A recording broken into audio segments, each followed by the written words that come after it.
Flip or keep? That is the first question you need to ask yourself.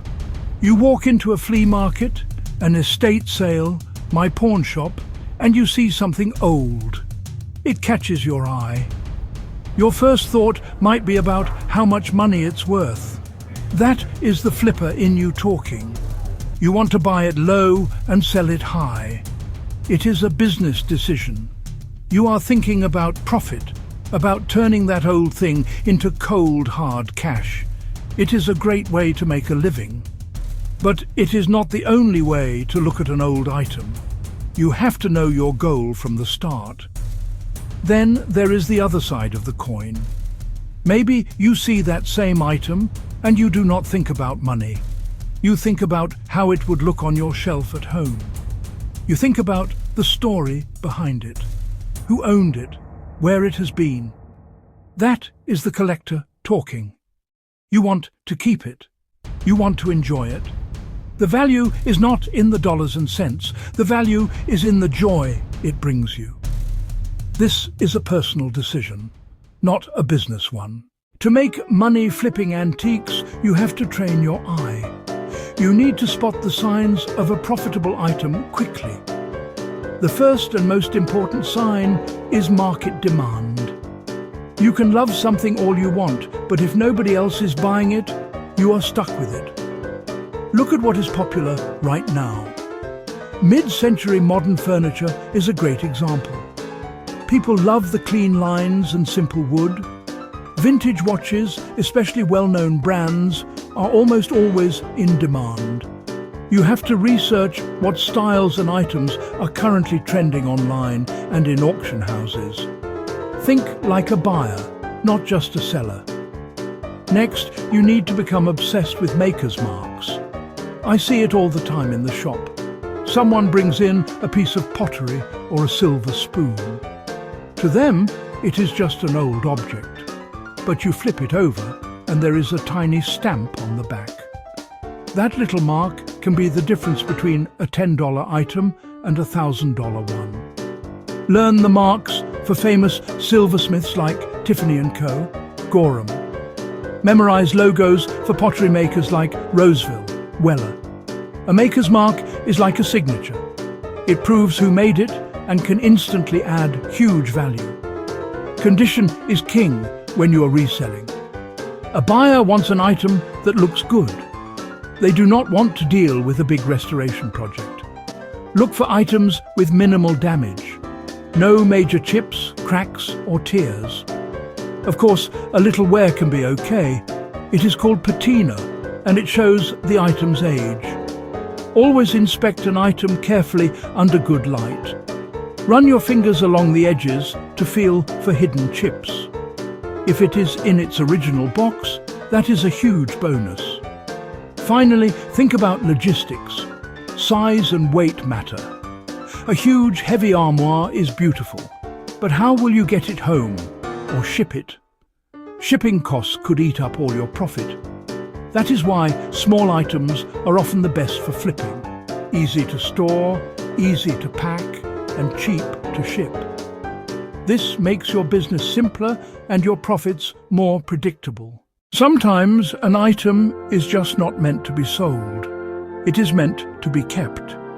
The number one reason to keep something is sentimental value. Pocket watch that belonged to your grandfather. A set of dishes your mother used on holidays. These items have a story tied to your life. You cannot put a price on that. Selling it would be like selling a memory. You might regret it. When an object has a personal connection, its true value is what it means to you.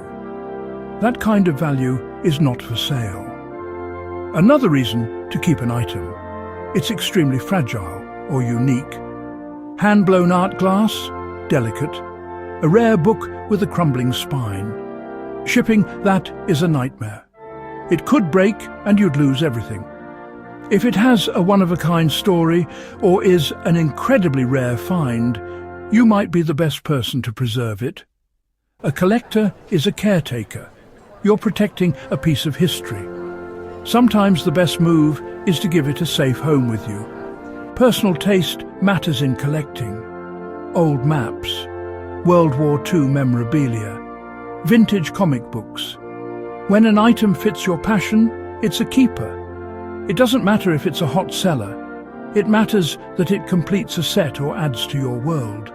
Collecting is the thrill of the hunt. The joy of looking at it every day is your profit. Think twice about items that need a lot of work. Good bones, but many problems. Chair with broken legs, painting with a tear. Clock that does not tick. Restoration is expensive and time-consuming. Bad repairs can lower value. If you're not an expert, you might do more harm than good. Unless you love the restoration process, leave heavily damaged items to someone else. Or keep it as your own project, not for a flip. So, before you do anything else, you have to ask yourself, am I in this for the money or for the love? If you're looking to make money, you need to know what is selling. The market is always changing, but right now, these 10 categories are on fire. First is mid-century furniture, pieces from the 1950s to the 1970s. Look for Herman Miller. Look for Knoll. Chairs, sideboards, coffee tables. Second, vintage watches are always a good bet. Omega, Rolex, military issued. People love the mechanics and the history on their wrist. Third, focus on small silver items. Big flatware sets can be tough. Think sugar tongs, souvenir spoons, small trays. Always check for sterling marks like 925. Fourth, decorative glass is hot. Murano pieces and interesting old bottles. Unique shapes and vibrant colours catch the eye. Fifth, old toys. Tin wind-ups, early Star Wars figures in the box, classic board games. Sixth, vintage posters and prints, travel, concert, advertisements. Look for good graphics and condition. Seventh, certain ceramics, signed pieces or factory marks like McCoy or Fiesta ware. Eighth, vintage costume jewellery, Chanel, Miriam Haskell, Weiss. Small, easy to ship, always in style. Ninth, vintage leather, briefcases, coach handbags, sturdy travel bags. Old leather quality often beats today's. Finally, ephemera, old maps, letters with interesting postmarks, stock certificates, vintage photographs, small, easy to store, quick sellers. These 10 categories are where the money is right now. Knowing what to buy is only half the battle. You also have to know where to find it. Estate sales are one of the best places to start. When a whole house goes up for sale, you can find incredible things. The key is to get there early. The best stuff always goes first. Walk through the house methodically, attic, basement. You never know what you will find hidden in a dusty corner. It's a treasure hunt where everything must go. Great prices if you're willing to dig. Auctions are another fantastic source, especially for rarer items. You can find fine art, you can find classic cars. The trick is to do your homework, go to preview day, inspect and set a firm budget before bidding starts. The excitement can make you overspend. Learn the auctioneer's rhythm. Don't be afraid to bid, know when to walk away. Online auctions are a great tool. Factor in shipping costs. Flea markets and car boot sales are for the thrill of the hunt. It's a classic for a reason. You'll sift through a lot of junk to find gems. The gems are there.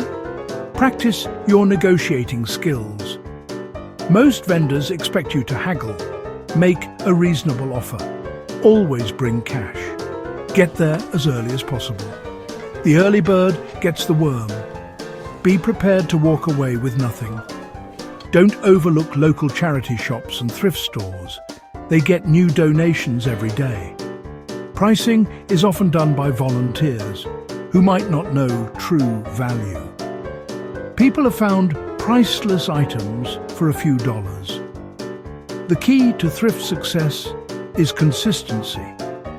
Go often. Make it part of your weekly routine. The more you go, the better your chances of being there the day a real treasure comes through the door. Once you have found your item, you need to price it right. This is where so many people go wrong. Do not just guess. The best way to determine a price is to look up sold listings online. Go to sites like eBay and filter to show only sold listings. An asking price means nothing.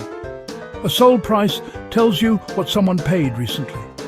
This is real market data, the most valuable tool a reseller has.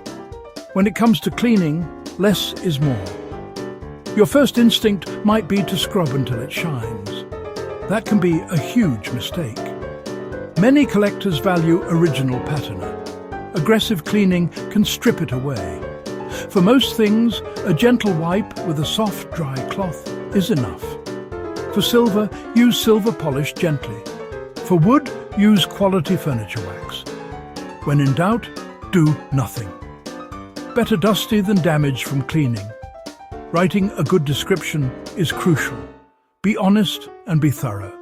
Take clear, well-lit photos from every angle.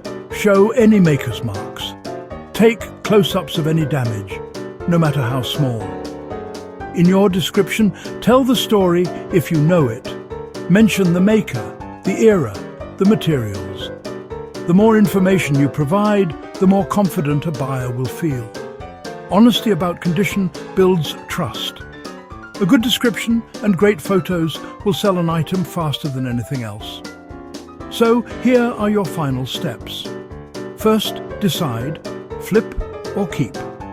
Second, focus on a few categories you like. Learn the key makers and marks. Third, start small with items easy to ship. Fourth, always check sold prices before you buy. Fifth, clean gently. Write a great description with lots of photos. Flip for cash. Collect for joy. The world of antiques is full of adventure. The most important tip, just get started. Go out there, start looking. You'll be amazed at what you find. Good luck.